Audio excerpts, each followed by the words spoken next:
Diddy walked into the courtroom with the kind of swagger that suggested he owned the place, even though the stakes couldn't have been higher. His designer suit was flawless, his sunglasses perched arrogantly on his face despite the dim lighting, and his entourage followed at a respectful distance. The room buzzed with tension. This wasn't just any trial. Diddy, once revered as a cultural and business icon, stood accused of being complicit in a human trafficking ring, a charge that had shocked the world. Before we start, please don't forget to like and subscribe to our channel for more updates.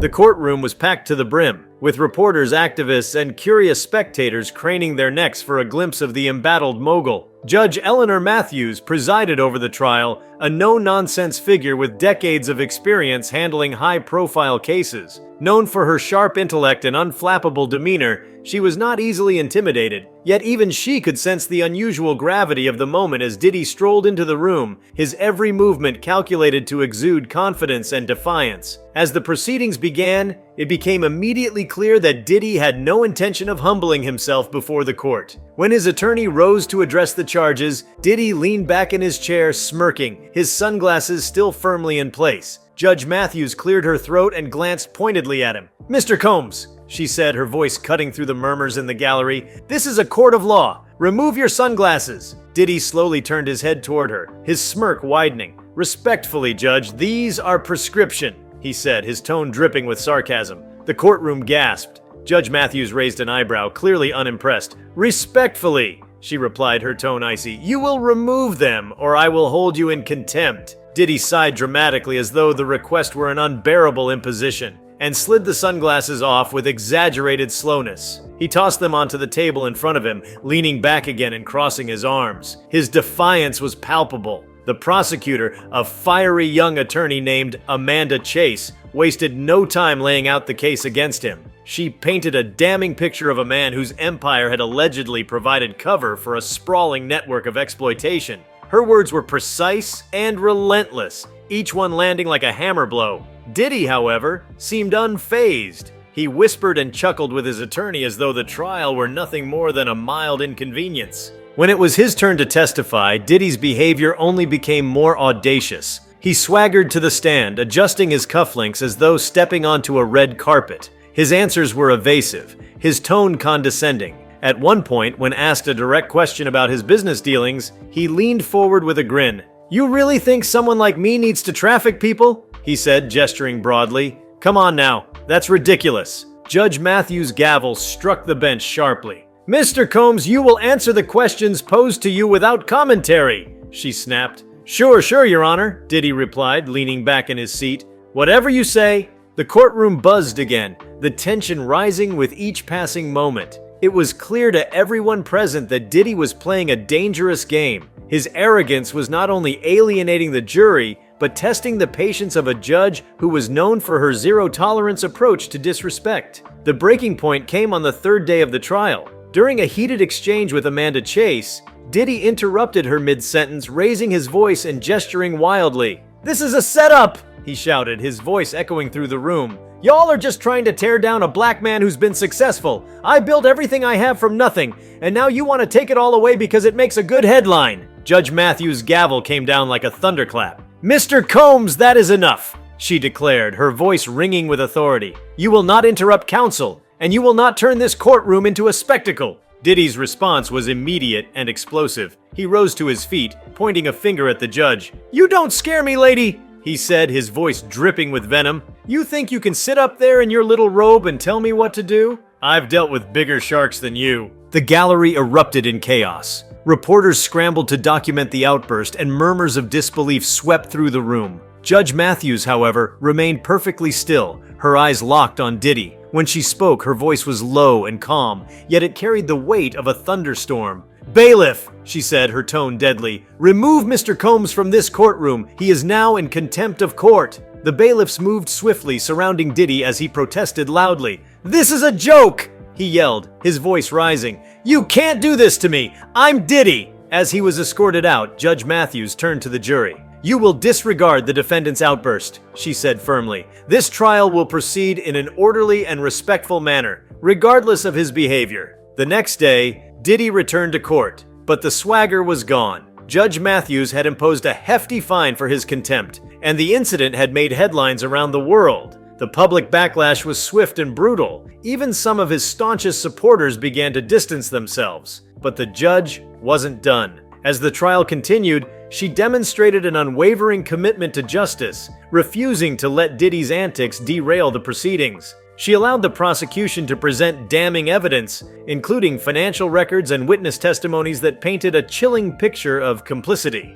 Diddy's legal team struggled to counter the onslaught, and their client's erratic behavior only made their job harder. By the time the closing arguments were delivered, it was clear that Diddy's arrogance had sealed his fate. Amanda Chase's final words to the jury were devastatingly effective. "Mr. Combs has shown you who he is," she said, her voice steady and piercing. "He believes he is untouchable, that his wealth and power place him above the law. But no one is above the law. Not in this courtroom, not in this country. The evidence speaks for itself. Now, it is up to you to hold him accountable." The jury deliberated for 3 days, their decision shrouded in secrecy. When they finally returned to the courtroom, the atmosphere was electric. Diddy sat at the defense table, his bravado reduced to a thin veneer. The foreperson rose, and the verdict was read aloud. Guilty. The word hung in the air like a thunderclap. Diddy's face remained expressionless, but his attorney's shoulders slumped in defeat. Judge Matthews thanked the jury for their service and announced that sentencing would take place in a month.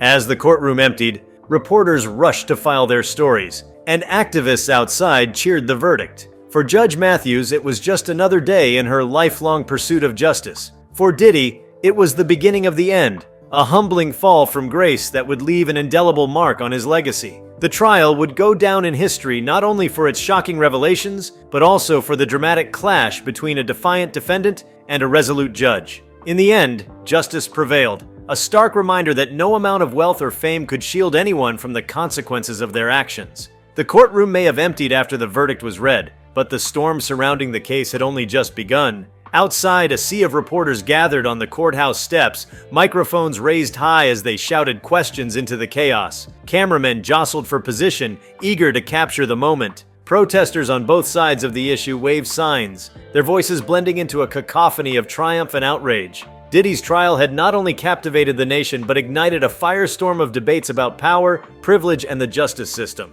Diddy's departure from the courthouse was a spectacle in itself. Flanked by his legal team and a diminished entourage, he pushed through the crowd with his head held high, though his clenched jaw betrayed the tension beneath the surface. Paparazzi flashes lit up his face, capturing every grimace, every bead of sweat. It was a far cry from the swaggering entrance he had made on the first day of the trial. The verdict had cut through his bravado, and the world was watching as one of its most prominent figures faced the consequences of his actions. Despite the outcome, Diddy remained defiant. That evening, he released a statement through his publicist, maintaining his innocence and framing the trial as a modern-day witch hunt. The statement was lengthy and verbose, filled with carefully curated language meant to paint him as a victim of systemic bias and media sensationalism. "I will not be silenced," the statement read. "This fight is far from over." But the public wasn't buying it. The court of public opinion had already rendered its own verdict, and it was damning. Social media platforms exploded with commentary,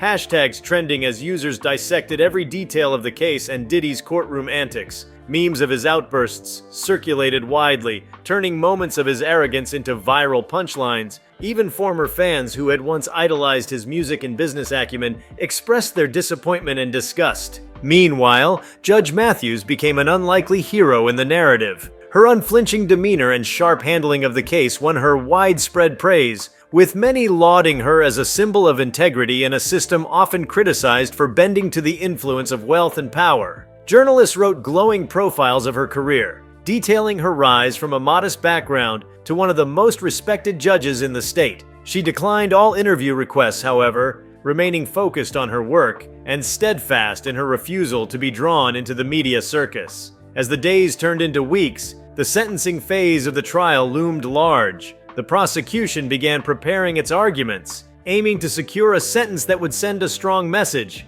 Amanda Chase, fresh off the victory of the guilty verdict, doubled down on her efforts, poring over every piece of evidence and legal precedent that could bolster her case. She was determined to ensure that Diddy would not escape with a lenient punishment. Diddy's legal team, on the other hand, was scrambling. The verdict had been a devastating blow, and now they faced the uphill battle of mitigating the damage. They crafted arguments highlighting his charitable contributions, his role as a mentor in the music industry, and his supposed remorse for any unintentional harm caused. Behind closed doors, however, the team was fractured. Tensions ran high as they debated strategies, each member grappling with the reality that their client's arrogance had severely undermined their case. The day of sentencing arrived, and the courtroom was packed once more. The air was thick with anticipation as everyone waited to hear the fate of a man who had once seemed untouchable. Diddy sat at the defense table, his expression carefully neutral. His usual flamboyance was nowhere to be seen.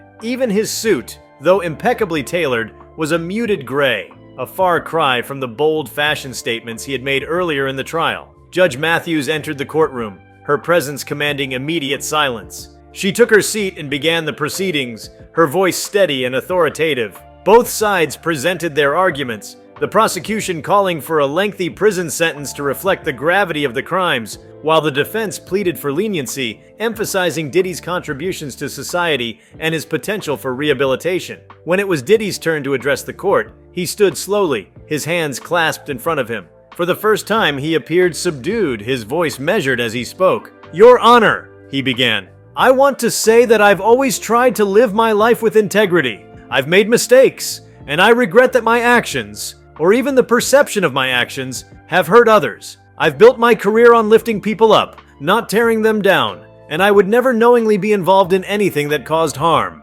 His words were met with a mix of skepticism and faint murmurs from the gallery. Judge Matthews listened intently, her expression unreadable. When she finally spoke, the room fell silent once more. Her words were deliberate, each one landing with precision. "Mr. Combs, this court has heard your testimony, reviewed the evidence, and listened to the arguments presented by both sides. Your actions have caused immeasurable harm, and your behavior throughout this trial has demonstrated a blatant disregard for the gravity of the charges against you. Wealth and fame do not place you above the law, nor do they absolve you of responsibility." She paused, letting her words sink in. "This court must send a clear message that such actions will not be tolerated. It is the decision of this court to sentence you to 20 years in prison with the possibility of parole after 15. Additionally, you will pay restitution to the victims in the amount of $25 million. Gasps rippled through the courtroom. Diddy's head dropped, his carefully maintained composure faltering for the first time. His attorney placed a reassuring hand on his shoulder, but it was clear that the weight of the sentence had hit him hard. Outside the courthouse, the reaction was immediate and overwhelming. Supporters of the verdict celebrated what they saw as a victory for justice, while others lamented the fall of a once great icon. Activists against human trafficking hailed the sentence as a turning point, a sign that even the most powerful figures could be held accountable. The media frenzy continued in the days that followed, with every outlet analyzing the trial and its implications. Think pieces and op-eds flooded the airwaves and internet, examining the cultural impact of Diddy's downfall and what it meant for industries dominated by wealth and celebrity. The conversation extended far beyond the courtroom, touching on broader issues of systemic inequality, exploitation, and accountability. For Diddy, the transition from mogul to inmate was stark and jarring. Gone were the days of private jets and luxurious mansions. His new reality was a small, sterile cell and the rigid routines of prison life. Reports from inside suggested that he struggled to adjust, his larger-than-life persona clashing with the harsh realities of incarceration. Yet, even in prison, his story didn't end. Diddy's lawyers quickly filed an appeal, arguing that the sentence was excessive and that the trial had been tainted by media bias. The appeal process was lengthy and uncertain, adding another layer of complexity to an already tumultuous saga. Meanwhile, the victims of the trafficking ring began to speak out, their voices finally amplified in the wake of the trial. Organizations dedicated to supporting survivors stepped in to provide resources and platforms, ensuring that their stories were heard and that their experiences were not overshadowed by the spectacle of Diddy's downfall. For many, the trial was a catalyst for change, sparking conversations and initiatives aimed at combating human trafficking and supporting those affected by it. The prison gates clanged shut behind Diddy with a cold finality, the sound reverberating in his ears like the closing notes of a mournful requiem. The towering walls of the penitentiary loomed around him, stark and unyielding, a far cry from the glittering skyscrapers and sprawling mansions that had once defined his world. He stepped into his new reality, his designer shoes traded for state-issued boots, his tailored suits replaced by an ill-fitting jumpsuit. It was a transformation so stark that even he, with all his bravado, could scarcely believe it. Inside, the whispers began almost immediately. Among the inmates, Diddy's arrival was the talk of the block. His fame preceded him, but it was a double-edged sword. Some saw him as a symbol of the outside world's extravagance, a man who had tasted everything life had to offer only to end up in the same place as them. Others saw him as a target, a fallen star whose wealth and notoriety could still be exploited within the rigid hierarchy of prison life. For Diddy, the adjustment was brutal. The comforts and privileges he had taken for granted were stripped away, replaced by the unrelenting monotony and stark realities of incarceration. He struggled with the regimented schedule, the lack of privacy, and the complete loss of control over his own life. Even the smallest indignities, the coarse texture of the food, the scratchy blanket on his cot, gnawed at him, constant reminders of how far he had fallen. The media's gaze, however, did not waver.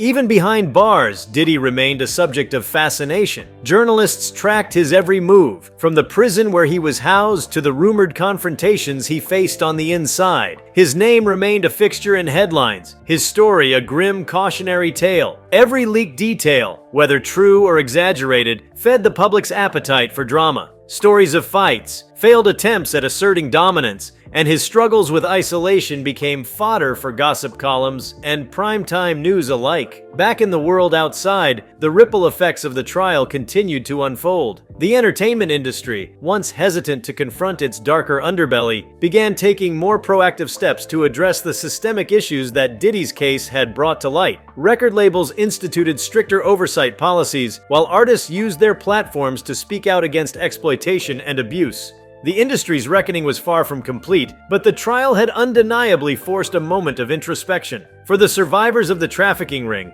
the aftermath of the trial was a complex and deeply personal journey. With Diddy's sentencing, many felt a sense of validation, but the road to healing was long and fraught with challenges. Organizations rallied around them, offering counseling, financial assistance, and legal support. Public interest in their stories helped generate funding for initiatives aimed at combating trafficking and supporting survivors, ensuring that their voices were not lost in the shadow of Diddy's notoriety. At the same time, the legal battle was far from over. Diddy's legal team, emboldened by the public statement he had issued after his conviction, worked tirelessly on his appeal. Their strategy hinged on arguments that the trial had been unfairly influenced by media coverage and public opinion. They claimed that the judge's refusal to sequester the jury had exposed them to outside influence, and they questioned the admissibility of certain pieces of evidence. The appeal became a new chapter in the saga, drawing the attention of legal analysts and commentators who debated its merits and potential impact. Judge Eleanor Matthews, meanwhile, remained steadfast in her silence.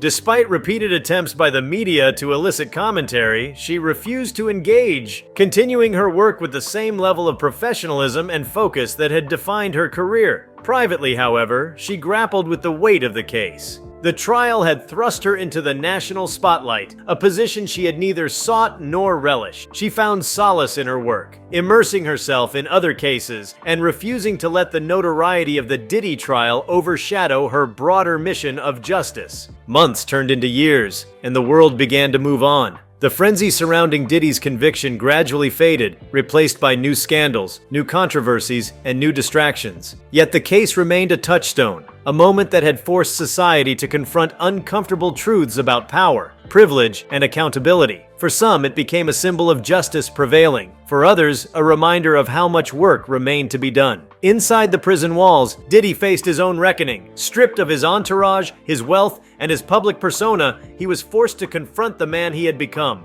The bravado that had carried him through life now felt hollow, a flimsy shield against the harsh realities of his situation. He spent hours alone in his cell, his thoughts racing as he replayed the trial, the evidence, and the damning testimonies that had led to his downfall. Yet even in the depths of his despair, there were moments of clarity. For the first time in years, Diddy began to reflect on the decisions that had brought him to this point. He thought about the people he had hurt, the lives he had disrupted, and the systemic issues he had perpetuated. The process was painful, forcing him to confront truths he had long ignored or denied. Slowly, the walls of denial and self-delusion began to crack, leaving room for the faintest glimmers of self-awareness. In the outside world, the cultural impact of the trial continued to evolve. Filmmakers and writers began exploring the case through documentaries, books, and films, each offering their own interpretations of what it all meant. These works ranged from hard-hitting exposés to dramatized accounts, but all shared a common thread: the idea that Diddy's downfall was not just the story of one man's corruption, but a reflection of larger societal issues. Among these works, one documentary stood out. Created by a survivor of the trafficking ring, it offered a raw and unflinching look at the horrors they had endured and the systemic failures that had allowed those horrors to persist. The film was both a condemnation of the industry that had shielded Diddy and a call to action, urging viewers to confront the uncomfortable realities of exploitation and abuse. It won critical acclaim